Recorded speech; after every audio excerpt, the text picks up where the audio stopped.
Just 6 more months until graduation, and I've got a job lined up. Do we really need her anymore? We don't, but at least until we inherit, she's still useful. I'd love to get rid of the trash as soon as possible though. Apparently, David was there too. Since we slept in separate bedrooms, I only realized at that moment that David was awake. I hadn't intended to eavesdrop, but I was frozen in place by their ominous conversation. Unaware that I was listening, they continued their heart-wrenching talk. For the next 6 months, I pretended I hadn't heard anything and acted normally. Then came the day of Michael's college graduation. He left early in the morning, looking eager and ready. Of course, there was no word of thanks for raising him, nor any invitation to a celebratory meal. All he said was, "I don't need dinner tonight," before heading out. Had I not overheard that conversation, I might not have minded, but knowing what I did, a simple word to me wouldn't have hurt. I figured he was going out for a meal with his biological mom and David. David also said he didn't need dinner. In the quiet room after they left, I sat alone with a pen and paper. My name is Sarah. I'm 55 years old. I've been living with my husband, David, and his son, Michael, for 20 years. David and I are both in our second marriages. I didn't get along with my ex-husband's family, which led to a mental breakdown and being discarded like trash by his parents. It was David who reached out to me during that difficult time. David and I were high school classmates. We weren't particularly close, but at a small reunion of close friends, David found out I was divorced and we exchanged contact information. At the time, David was a single father raising his 2-year-old son, Michael. Life isn't over for us yet, so let's give it our best shot. Those words from David were a great comfort to me. It didn't take long for us to understand each other, as we both had similar emotional scars, and eventually, we grew fond of each other. I was scared of getting married again, but David's persistence won me over, and I decided to give dating a chance. We remarried when I was 35. After the wedding, I quit my job to become a full-time housewife. Everyone around me advised against it, but since Michael was only 2 years old, I thought it was most important to spend time together and be accepted as part of the family. Michael was too young to remember much, and I loved children, so I wanted to give my all to raising him. Therefore, I didn't see any problem with marrying someone with a child.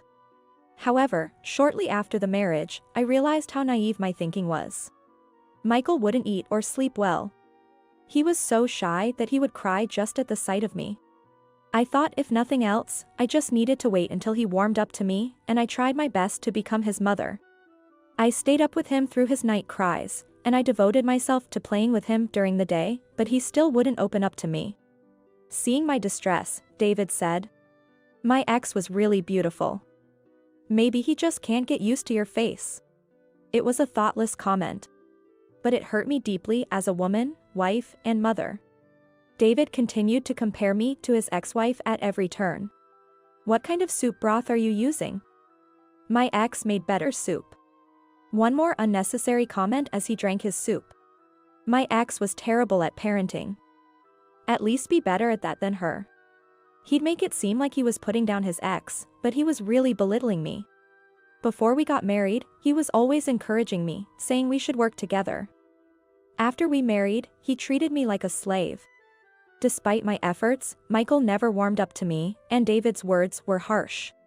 Many times, within the first year of our marriage, the thought of divorce crossed my mind.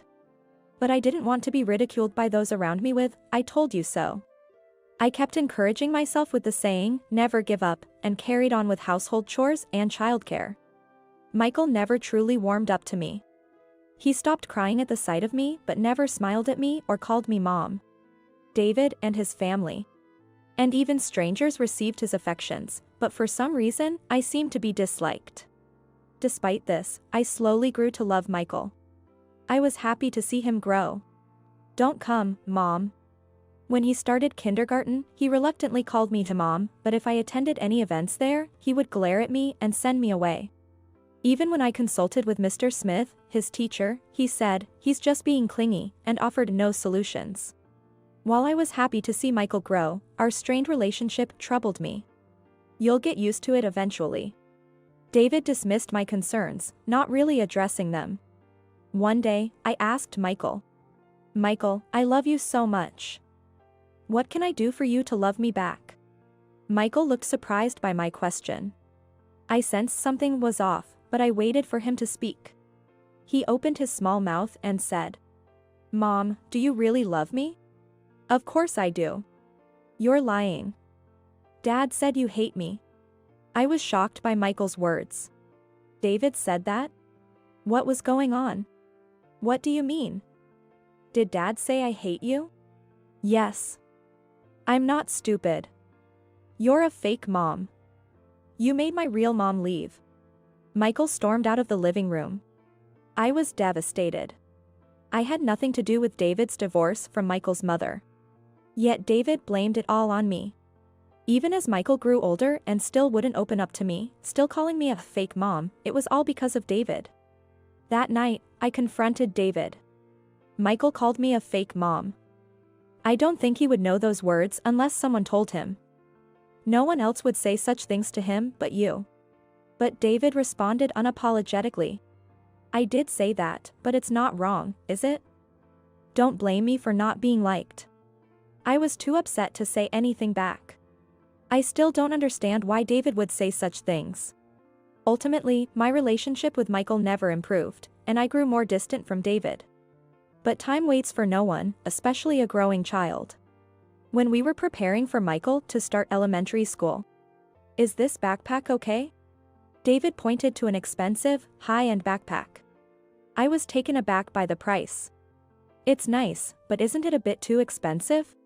Why don't you ask your parents to buy it as a gift? Huh? I tilted my head, not quite grasping what David meant. Your family is wealthy. They should be able to afford a gift for their grandchild's school entrance. David said this without noticing my bewilderment. Indeed, my family was financially well off. We owned real estate, and my grandfather had once been listed among the wealthy. It wasn't surprising that David, who went to the same high school as me, knew this before we got married. And it's not unusual for grandparents to buy such gifts. However, Michael and I are not blood related. In fact, Michael didn't even like me, so I had never taken him to my parents' house. For New Year's greetings, David would say, Michael and I don't need to go. We're not blood related to your parents. You can go alone. Using blood ties as a reason to refuse any interaction with my parents. Yet now he wanted them to buy an expensive backpack? There was no way I could ask for that. My parents had no attachment to Michael. I think that's a bit difficult. I declined David's suggestion with a strained smile. But David frowned. Why not? Just ask them. If they refuse, then it is what it is, and I'll reconsider our relationship with them. His condescending tone annoyed me. I held back the urge to ask, what do you mean by, it is what it is? Of course, I couldn't burden my parents like that. I secretly bought the backpack with money I had saved from before my marriage, planning to pass it off as a gift from my parents. However, my parents unexpectedly offered to buy the backpack. Where I grew up, it was common for the maternal grandparents to give such gifts. If Michael's biological mother's family or David's family planned to give him one, I wouldn't want to overstep, but you're his mother, Sarah, so. My mother's words warmed my heart. There was someone who recognized me as Michael's mother. When I felt like giving up, my mother was always on my side. Thank you. It doesn't need to be expensive. Just choose one that Michael will find easy to use. I thanked her, my voice choked with emotion. And soon after, a brand new, plain black backpack arrived.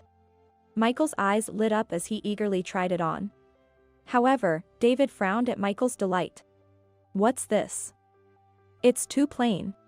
But the store said this style is popular. It's lightweight and durable. Since Michael is small, a heavy one wouldn't suit him. I don't care about the weight. It lacks a high-end feel. David continued to criticize the backpack we had been so grateful to receive. Michael, who had been so happy, quietly put the backpack down after hearing David's words. After that, he never looked at it again. A similar situation occurred when Michael entered middle school. Luxury brand sports bags and shoes for school. He begged my parents for them as a celebration gift. By then, Michael, who had been influenced by David, started mocking me on his own. "Good thing you married Dad just because your family is rich," he'd sneer. Surely, David must have been feeding those ideas to Michael. I had turned a blind eye to it, but by this point, I clearly understood. David married me for my family's money and to secure someone to take care of Michael. Yeah. Stop saying silly things and get to your studies. By now, I had given up on being liked by Michael. Even if he called me a fake, I felt it was my duty to raise him as his mother. If I left and divorced David, he would be left alone with Michael. It would be tough for Michael. Being his mother might not have made him happy, but my feelings of affection for him were genuine. That's why I wanted to ensure he didn't struggle. Michael eventually graduated high school and entered college.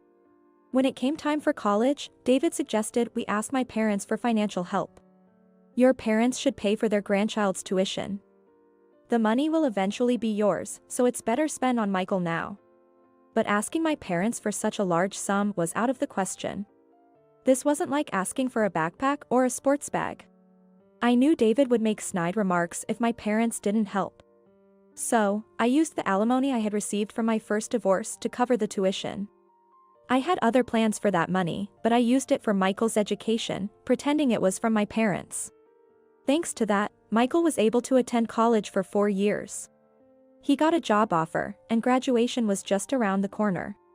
Even though we hadn't built a good relationship, I felt like I had fulfilled my role by seeing him grow up. One night, I woke up and got up to go to the bathroom. I noticed a light on in the kitchen. I figured Michael had come home from drinking and went to check on him. I heard voices as I approached the kitchen. Just 6 more months until graduation, and I've got a job lined up. Do we really need her anymore? We don't, but at least until we inherit, she's still useful. I'd love to get rid of the trash as soon as possible though. Apparently, David was there too. Since we slept in separate bedrooms, I only realized at that moment that David was awake. I hadn't intended to eavesdrop, but I was frozen in place by their ominous conversation. "Trash, huh?" Michael repeated David's words and laughed. "Yeah. After graduation, let's go out for a family dinner. I'll treat with my part-time job money." I lifted my head at that comment. But then, I was thrown back into despair. Actually, I invited Mom to the graduation ceremony. She used to come to school events when I was in elementary school. But I haven't invited her recently. I thought she should be there for the last one. Oh, really? You're a good son. I'm looking forward to our family time. It was a casual conversation about inviting his biological mother to dinner. There was nothing wrong with it, and I didn't raise Michael expecting anything in return.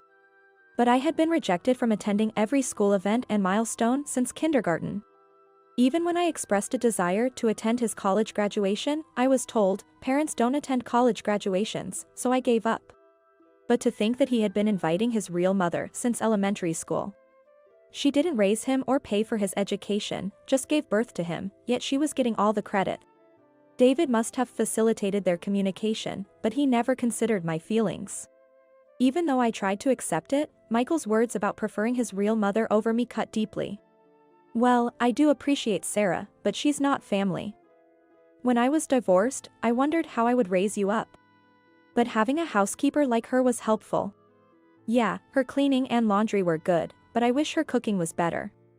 The lunches were terrible. I always had to figure out who to sell them to. At least you got to eat what you liked with that money. Their laughter echoed after those words. I stood there in shock, listening to their conversation. It was another shocking revelation. To think that Michael had been selling the lunches I made for him since middle school was too much. It was disrespectful to those who bought them and trampled on my feelings, as I made them with him in mind. I forced my numb legs to move and quietly left there. Listening to them ridicule me further would have broken my heart. 20 years of marriage.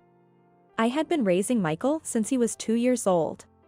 Yet, he never once acknowledged me as family. I crawled into bed and cried. Then, I made a decision I had been contemplating for a long time.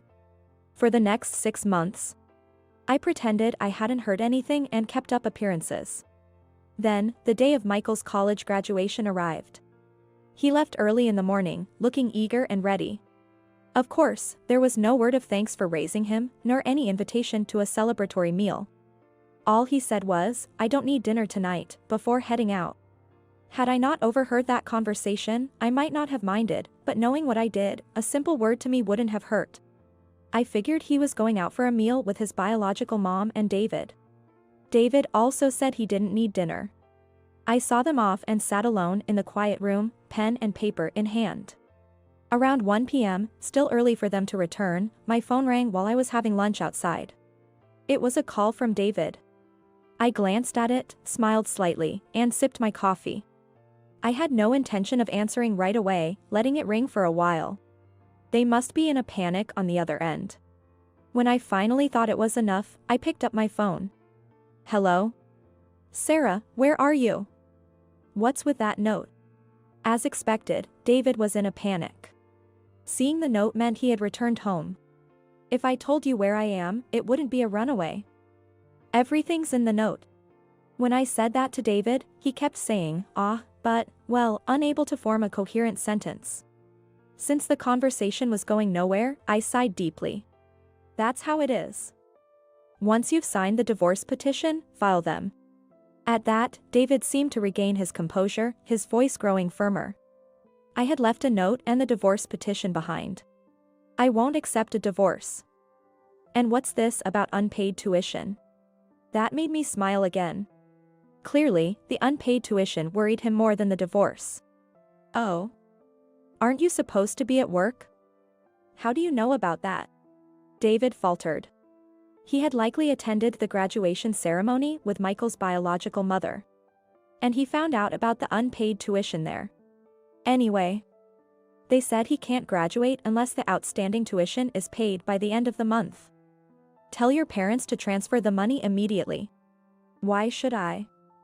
Why should a mere housekeeper go to such lengths?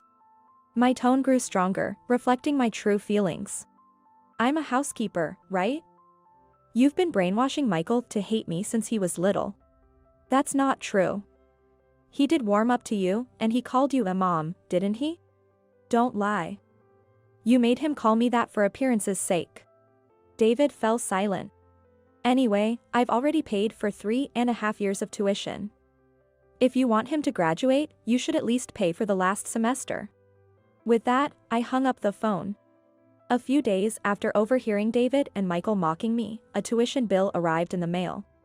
But after being called a mere housekeeper and used for my money, I couldn't bring myself to pay it. The university contacted me several times. According to their policy, if the tuition wasn't paid, Michael could attend the graduation ceremony as a prospective graduate. But if the payment wasn't made by the day of the ceremony, he would be expelled. In other words, the tuition of around $6,000 had to be paid that day. After I hung up on David, Michael called me. "Hey, you old hag. What's this about unpaid tuition? Why haven't you paid it?" Apparently, he wasn't with David at that moment. Otherwise, he wouldn't be speaking so confrontationally. Ask your father for the details. I don't plan to have anything more to do with both of you. Huh? What are you talking about? Goodbye, take care. Wait, hold on. I ended the call, cutting off Michael's words. From the day I heard that conversation, I had decided to leave them. I disappeared from their lives after that. My phone kept ringing all day.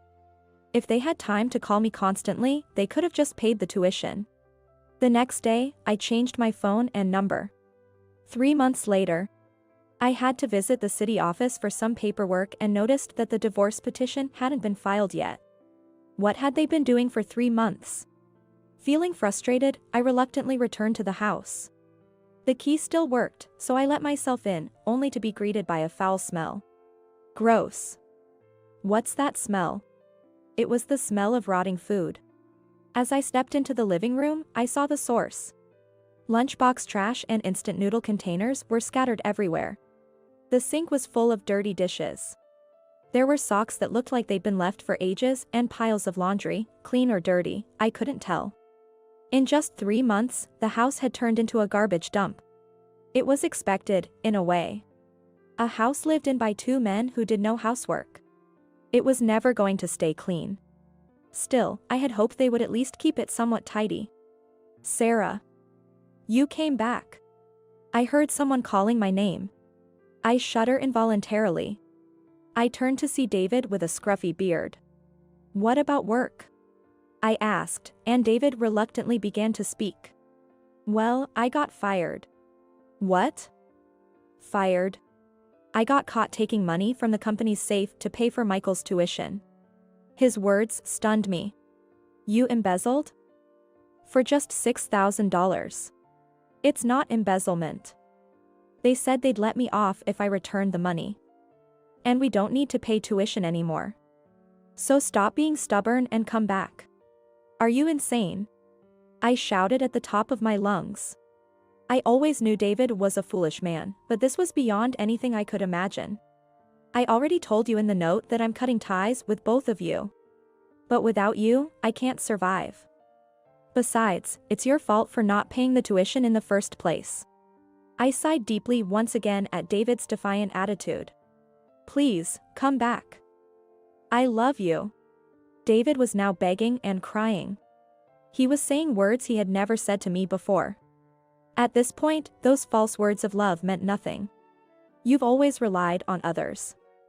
Why don't you try to handle things on your own for once? I said with a half smile. The house was filthy, and so was David. A rustling sound drew my attention to an empty instant noodle container where a cockroach was poking its head out.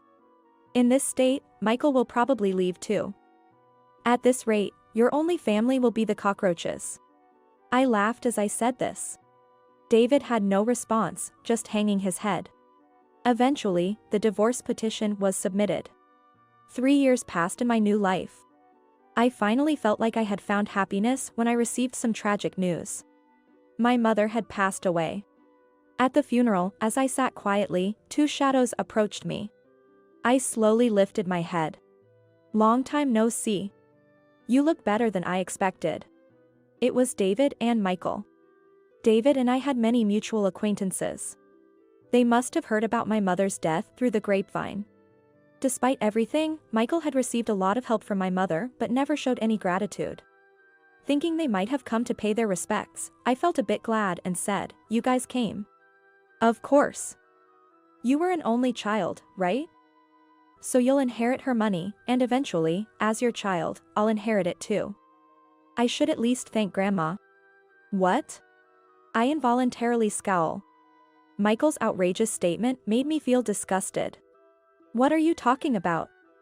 You have no right to any inheritance. But even if we're divorced, Michael is still our child," David said with a sly grin. Realizing they had come solely for the money made my blood boil. "Get out. If that's why you're here, I'd rather you not pay your respects at all." My voice was louder than I expected, drawing the attention of those around us. David and Michael, however, remained unfazed. But then, two figures approached, changing the situation. "What's the commotion here? What happened?" A man and a woman came to my side. Seeing them, David and Michael turned pale. "Ah. It's my ex-husband and his daughter." I introduced David and Michael to Chris and Aaron. They both frowned. David stammered. "Mr. Johnson. What are you doing here? Do you know Chris?" I asked David, but he didn't respond. Without waiting for his reply, I continued. "This is my husband, Chris, and our daughter, Erin." "What?" David and Michael looked up. They looked at me with a surprised expression. "Thank you for looking after my wife. You're David from the General Affairs Department, right?" "Yes." "Wait, what? David, you work at Chris's company?" I asked Chris, and he nodded yes. David's eyes darted around, looking panicked. "I'm not the one to mix business with personal matters, but if you keep hurting Sarah, I won't tolerate it." "That's not my intention," David mumbled. Michael remained silent, shrinking in on himself. Aaron spoke up. "I heard something about inheritance just now, Michael. You have no right to inherit." Her tone suggested she knew Michael. "So, you're the stepson my mom mentioned." Aaron laughed. Michael, who had always looked down on me with arrogance, seemed to shrink even further. I looked at Aaron curiously, and she explained. My mom has a biological daughter, which is me. So why would a stepson like you inherit anything? A biological daughter. Yes. I'm not a stepchild, I'm her real daughter. Did you think you were the only one and that you were special? Michael turned bright red. He had never considered that I might have a biological child. The truth is, Chris is my first husband. We had Aaron together, but I wasn't liked by Chris's parents. They took Aaron away from me. His parents' habit of saying was, consider that you have no child. I wasn't allowed to raise up Aaron. Chris always defended me, but his family ran a long-established company. He couldn't defy his father. I fell ill and reluctantly divorced him. Later, I heard that Chris raised up Aaron with great care. Despite the negative things her grandparents told her about me, thanks to Chris. Aaron grew up to be a kind-hearted person who sent me a letter once a year. I didn't have direct contact with Chris and Aaron during my marriage to David. However, Chris would bring Aaron to meet my parents, saying, she's still their granddaughter. So, I often heard about Aaron from my mother. I was always curious about Aaron, but I couldn't say I wanted to meet her while married. I poured all my love into raising Michael, but it felt more like a matter of perseverance than affection. After my divorce, Chris reached out. He had heard about my divorce from my mother. Chris never remarried and seemed to have always cared about me. By now, his parents, who had driven me away, had passed away. With his work stable, he proposed we remarry. I told David and Michael about my life after the divorce. So, Aaron is me and Chris's daughter. No way. David turned pale. Never did they imagine that the woman they used as a housekeeper was someone's cherished person. Did you ask me out because I'm the daughter of the president? Aaron asked Michael sharply. No, that's not it. But didn't David marry my mom just for my grandmother's money? I can't date someone like that. Michael looked devastated, hanging his head and wiping away tears. Apparently, Michael had asked Aaron out, though I didn't know how they met. Had Michael not been brainwashed by David, it might have been a happy relationship between the child I bore and the child I raised up. Unfortunately, Michael had become just like David. Indeed, dating someone like Michael would be troublesome. I couldn't help but agreed. My parenting was to blame. I'm sorry, Aaron. You deserve someone better. Michael, please stay away from Aaron and the money. Michael glared at me for a moment but had nothing to say in return. He was a victim of David, too, but he was an adult now. Without acknowledging his and his father's wrongdoings, he wouldn't find happiness. So, please leave. This is a place for family, and you don't belong here. Chris said, ushering them out. It was the perfect rebuttal, echoing the not family words they once threw at me. David continued working at Chris's company, feeling out of place. Despite hating working at my husband's company, at his age and with his previous dismissal reason, he had no other job options. Why did you hire him? Did you know about David? I asked Chris, who smiled. Of course. Keeping him under my watch ensures he won't harass you anymore. Chris's words warmed my heart. I hadn't realized it was for my sake. And there was more surprising news. It seems Michael cut ties with David. He must be reflecting on his actions and treatment to you. Michael had moved out and started living alone.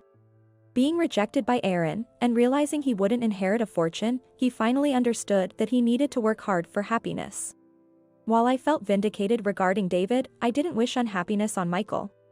Even though it was tough, I hoped he would grow and find happiness someday, proving I was his mother. I now live with Chris and Aaron. Chris's parents regretted their actions after they saw how depressed Chris and Aaron were after they forced me out. But by then, I had already remarried. And there was nothing they could do. I thought you had a happy life, Sarah. Chris said. There were happy times. I replied with a smile. But I think my happiest times are still ahead. Aaron is getting married soon. I want to live a long life, turning past hardships into stories we can laugh about, and continue to grow as a person.